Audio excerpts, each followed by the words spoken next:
Appreciate it. We're going to move on to the next article, and this one is from CNBC. Trump again calls for Fed to cut rates, says Powell's termination cannot come fast enough. Obviously not mincing words at this point. Before we go into some of the details of this and some opinion, I wanted to point out that we have already crossed this conversation a little bit when we were talking about there being two potential pressure points for the Fed to make corrective action on rates or them to get rid of Jerome Powell. Number one was economic pressure, and number two was political pressure. Yeah. Those were the two.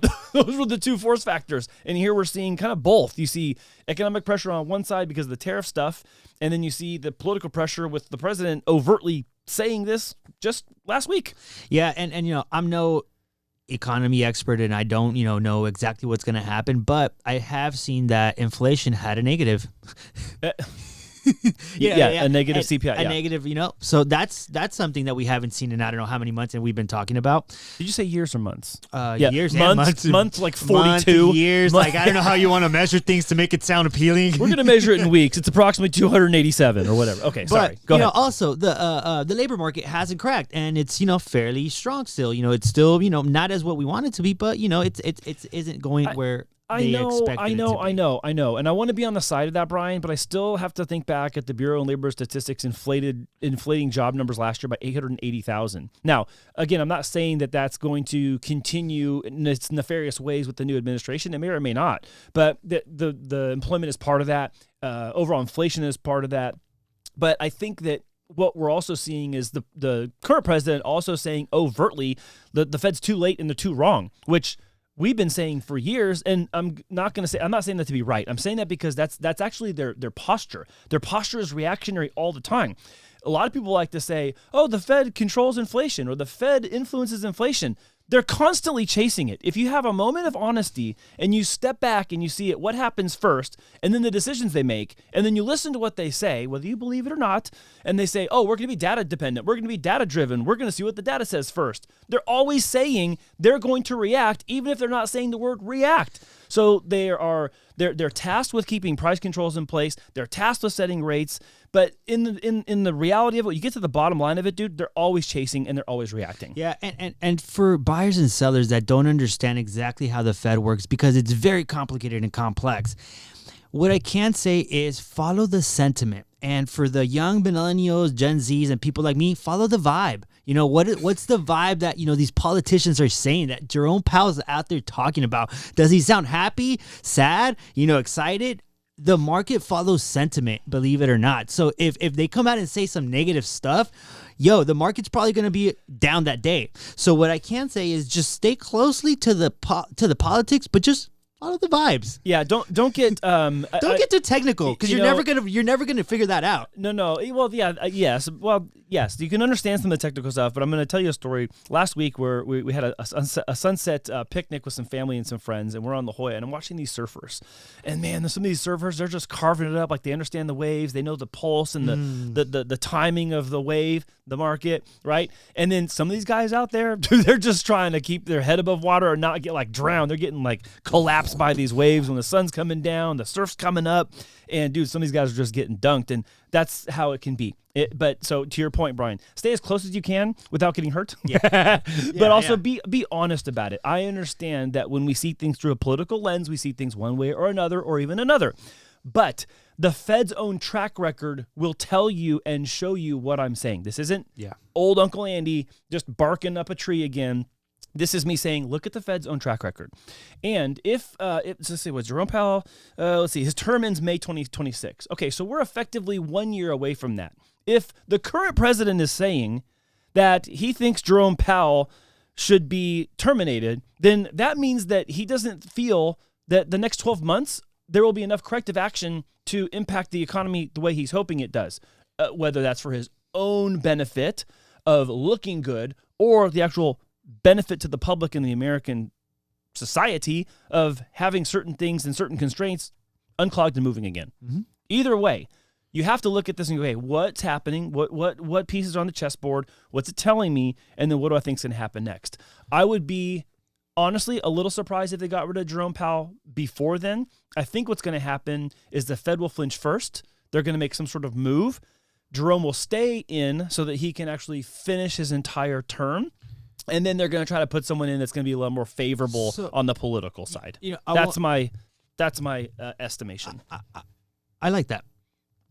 What I've seen from Jerome Powell, and this is just my observation, very mellow guy. He goes up to stage, doesn't really say any crazy bombastic stuff, but there hasn't been anything from the Fed that says, "Hey, Jerome, you've really been messing this up. You kind of been it's really bad. You should probably get out of there."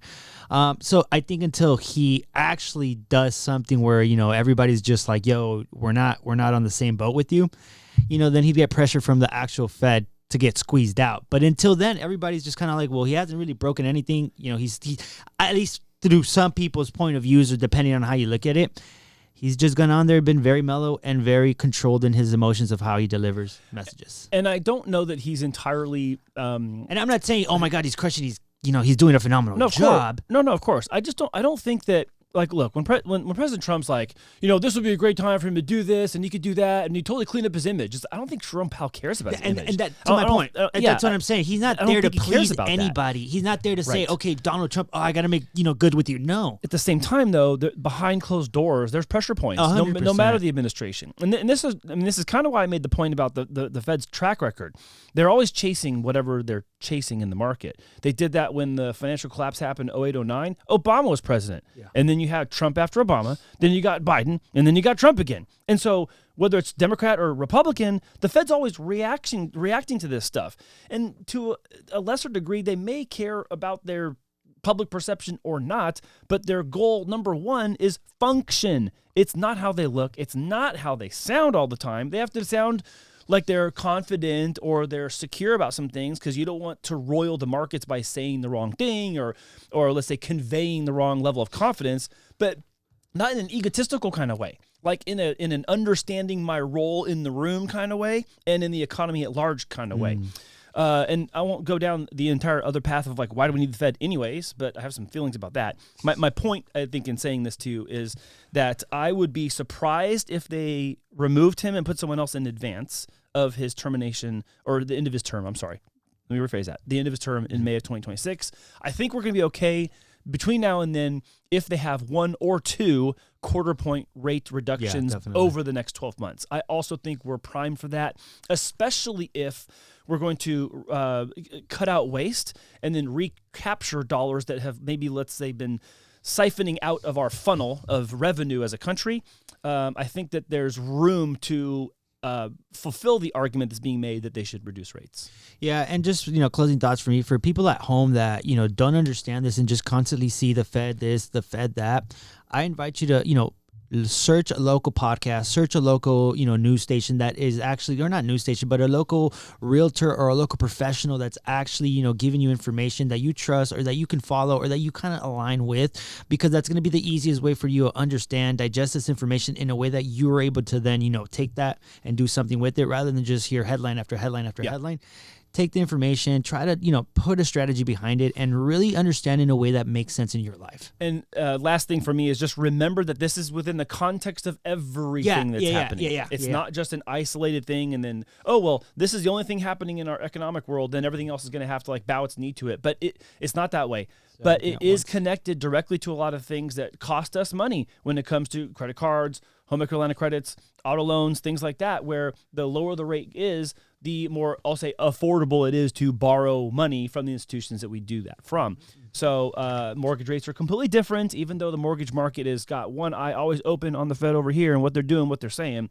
But I think that if you want to learn more about the Fed, there's a lot of research online. There's a lot of really great economic resources that you can just read kind of at leisure, I'll say. That sounds really weird to say, right? At leisure. But read at leisure and have a better understanding of what their actual impact is. And then everything's going to be fine. I promise. Even though I'm ranting, everything's going to be fine. All right? It's okay. We're good. We're good. Everything's fine. Deep breath. And next article.